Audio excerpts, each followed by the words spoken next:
Hello everyone, welcome back. We are again here with our JEE solutions for the morning shift 5th of April. So let's get started without wasting any time. So by the way, how was your exam? And I hope you have done very well. So let's discuss our first question, which is on your screen. This is your question, which is from your atomic structure. And what this question says, compare the energy of orbitals for multi-electron species, where some data is given in principal quantum number, azimuthal quantum number, and magnetic quantum number, right? So you have to tell tell on the basis of the energy that which is having more or the less on the basis of given data. So what trick you can use over here that you might have already know about this, that seeing the n plus n value, the species having more n plus n value, its energy will also be more. That you can say that n plus L is directly proportional to the energy. The species having more n plus L value, the same species will be having the more energy. So let's see step by step for all the options that what is their n plus n value. For the first A option, n is 3, L is 0, it will be 3. For B, n is 3, L is 1, so it will be 4. For C, it is 4 plus 2, that would be 5. And for D, this is 3 plus 2, that is 5. And for this, it would be 6.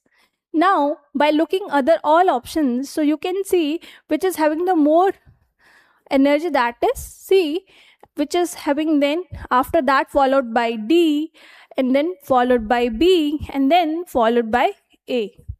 So you can easily see from the other options which will be our correct option, that is our option number first. Now moving ahead with our next question. This is asking which of the following will produce C6H5CNC. So you all must know that this is your benzyl isocyanide, right? This is your benzyl isocyanide. And from which chapter it is? It is directly from amines. So now you can see there are some reagents which are given, different reagents are given. So you have to tell how it can be made. The first thing which you should know, that this compound is made only in the presence of primary amine, right? So primary amine is required. The first option, that is C6H5NO2, there is no amine group, so directly there is no reaction for this product which is C6H5NC. So there will be no reaction. For option number 2, what it is? C6H5NH2 in the presence of chloroform and alcoholic KH. So now you know there is primary amine. And can you recall which reaction it is? This reaction is your carbylamine reaction. What you can see, that primary amine, when is reacting with the chloroform CHCl3 and KOH, it gives us benzyl isocyanide, right? In this reaction, primary amine is in the form of C6H5NH2. So directly you can see that this reaction is your carbylamine reaction.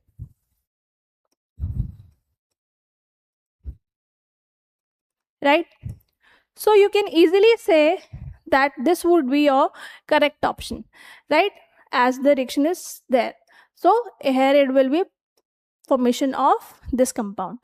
So this is correct, but still looking for the other options as well. C6H5CH2NH2 in the presence of AgCN, you know there will be no reaction. Easy hai, there will be no reaction. In this port, C6H5CH2Cl in the presence of KCN, you know there will be a reaction. What will happen? Over here, the cyanide group will come and replace Cl. So what will be the product? C6H5CH2CN. But ma'am यहाँ पर तो इसमें भी आपका cyanide आ गया, इसमें भी, but what is asking? The question is asking for benzyl cyanide. And what is this? This is your only cyanide group. So this option will also be wrong.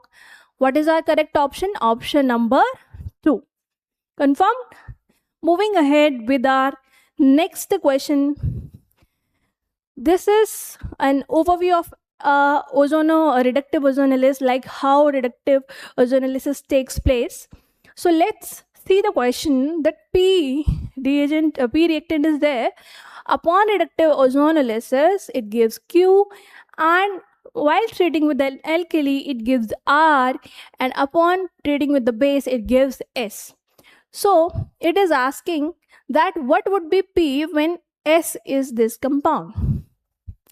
First of all, we all should know what is reductive ozonolysis and what does directly happens into the reductive ozonolysis. In the reductive ozonolysis, you always keep in mind that in the presence of ozonolysis, always double bond breaks. There is breaking of double bond and formation of the carbonyl group. There will be the first thing which will happen in the reductive ozonolysis, that is breaking of the double bond and leading to the formation of carbonyl group. Okay, and the one more thing which you should keep in mind for the reductive ozonolysis, that it always stops at the aldehyde or the ketone group. So it stops at aldehyde, ketone or ketone group.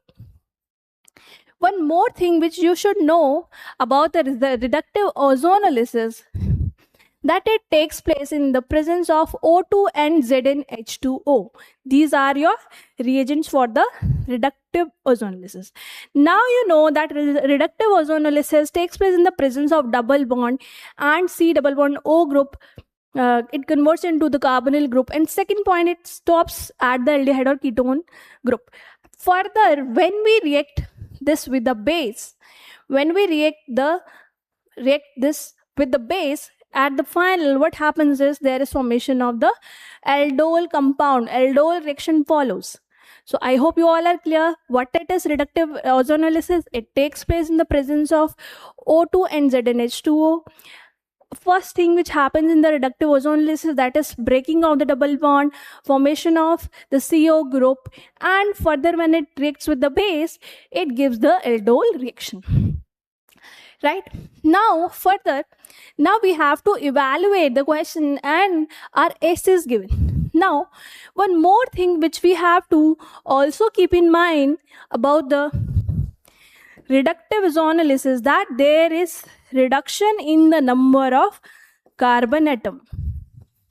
In number of carbon atom present in ring. Present in the ring. Right?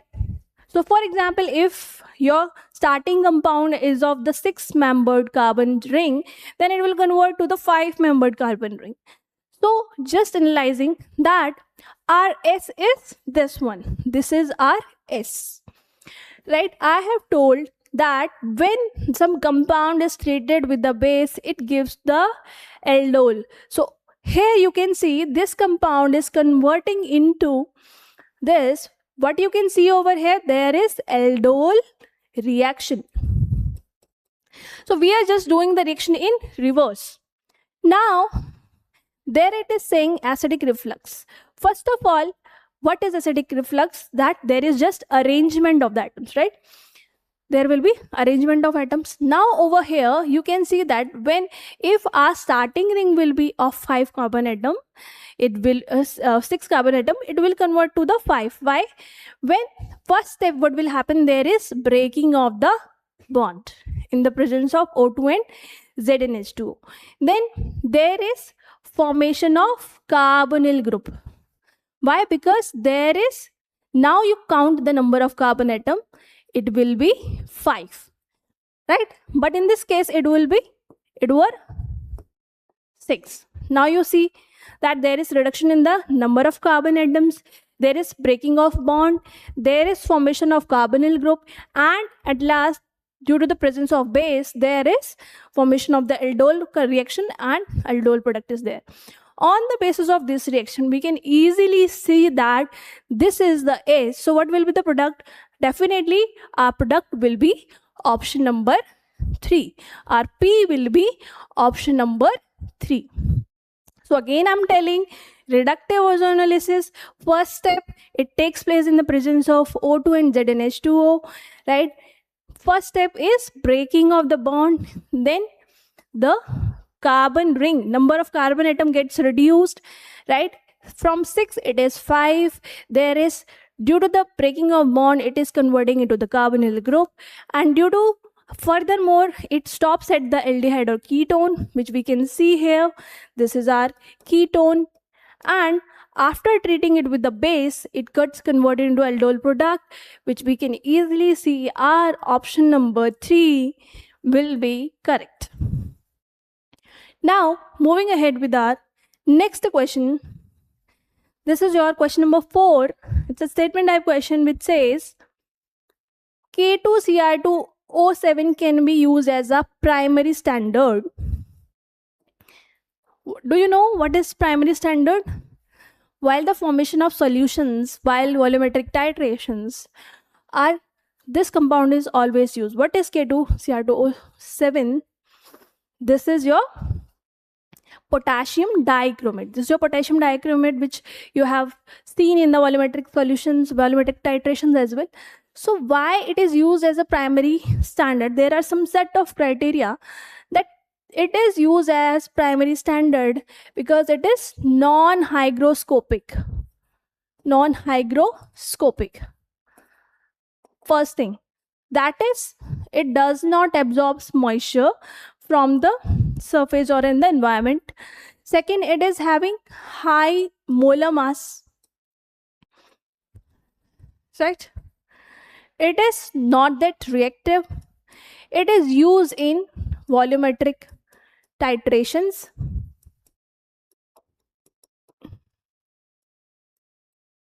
It is a stable solution. So there are some set of criteria which makes this potassium dichromate as a primary standard, due to which we use it in the volumetric titrations. And we have seen in the reactions as well, whenever there is formation of Na2Cr2O7 in many of the reactions, further in the last reaction we tend to and try to, we always make it as K2Cr2O7, right? Why? Because this is used as our primary standard. Yes, so option number first statement is clear that this is your true statement, right? Now statement number 2, phenolphthalein is used as a weak base indicator. We all know that phenolphthalein is a weak acidic indicator, not basic. Why? Because phenolphthalein is either colorless or pink in color, right? So it is in the acidic medium. It is in the acidic medium. It is always colorless. Yes. Yes. So we all know if it is in the acidic medium, it is pink in color, and in the basic medium, it is colorless, due to which it is used as a weak acidic indicator, right? So you know that this statement is false. Now, due to which option is our correct option? That is your option first is true and second is incorrect. That is option number 2. Yes, moving ahead with our next one. This is your 5th question. What is the amount of residue will be produced on heating 2.76 gram of pure Ag2CO3? This is asking you about the residual mass, right? Now, but we can see that this reaction is starting from the silver carbonate, right? And it is leading to formation of the silver carbon dioxide gas as well as oxygen gas, right? Now over here, which we can see that what amount of residue will be produced, they are asking. So upon heating, this is our residue, and they are asking for this silver as the residue mass. Now, question is saying 2.76 gram of pure Ag2CO3 will produce how much amount of residual mass of silver? Simple is the question. So what question is asking? 2.76 gram of pure Ag2CO3 is there, then how much amount of silver residual mass will be there if the amount is 2.76 gram? Now simply we can see over here. First of all, we must be knowing about the molar mass of Ag2CO3. What is the molar mass of Ag2CO3? That is 276. Right? From in this reaction, what you can see that 2 moles of Ag2CO3 is producing 4 moles of silver, right? That you can easily see over here. Now you can see that 1 mole of Ag2CO3 will produce 2 moles of Ag. It is as simple as, it is very simple. Now question is asking 2.76 gram of pure Ag2CO3. So 2.76 gram of Ag2CO3 will produce how much? It is just simple that what is the weight of Ag? Weight of Ag is 216. Now, so this it is asking, right? But we know that the molar mass of Ag2CO3 is 276. So 276 gram produces how much amount of Ag? That is molar mass of Ag is 216. That is 216 gram. So we can clearly relate if the 2.6 gram of Ag2CO3 is there, then how much amount of Ag residual mass will be? It will be 2.16. Very simple. What is the difference? Yes, you can easily relate from here. So on the basis of this, what will be our correct option? Our correct option will be 2.16. Now moving ahead with our next question. Consider the following reaction. Benzene is reacting with this compound in the presence of AlCl3. So now you have to tell which is the incorrect statement, right? Now you see this reaction, benzene is reacting with this. Now first of all, this aluminum chloride has a empty orbital. And this chlorine will be moving to the empty p orbital.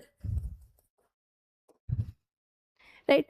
When this empty p orbital will be getting the chlorine, there will be, what will be? There will be the positive charge on this ring. So there is formation of carbcation. But in this position it is not stable, right? It is not stable anymore. So it will rearrange its carbation and it will be in its center. Yes. This carbcation will be attached to the benzene ring, right? This was our benzene ring, and this group will be attached over here with the positive charge. Simple, easy है. क्या हो रहा है यहाँ पर? Benzene with this compound in the presence of aluminum chloride. As aluminum chloride has the vacant p orbital, this chlorine will shift to the p orbital, leading to the formation of carbocation at the end. This is not stable, जिसकी वजह से क्या होगा? यहाँ पर rearrangement of the carbocation होगा.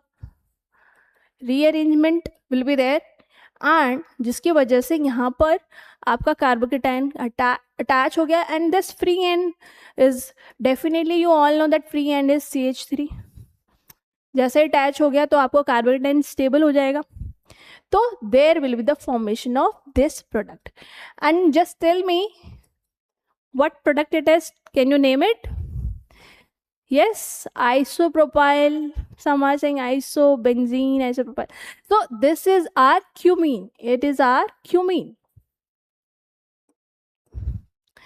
So from the following reaction, what we can analyze from the options, that isopropyl cation intermediate is formed in the reaction. Can we see?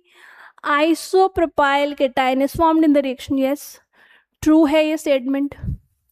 Then isopropyl benzene is the major product formed. Yes, we can say isopropyl benzene is a major product. Yes, kind of it is formed. Rearrangement of carbocation occurs. Yes, there is rearrangement of carbocation. Both the product is less reactive than benzene towards the electrophilic aromatic substitution. Less. No, it is more reactive than benzene towards the electrophilic aromatic substitution. Why? Because due to the formation of carbocation, it is more reactive. So it is our false statement. So option 4 will be our correct option. So I hope you all have understood it very well. So let's see you in the next video.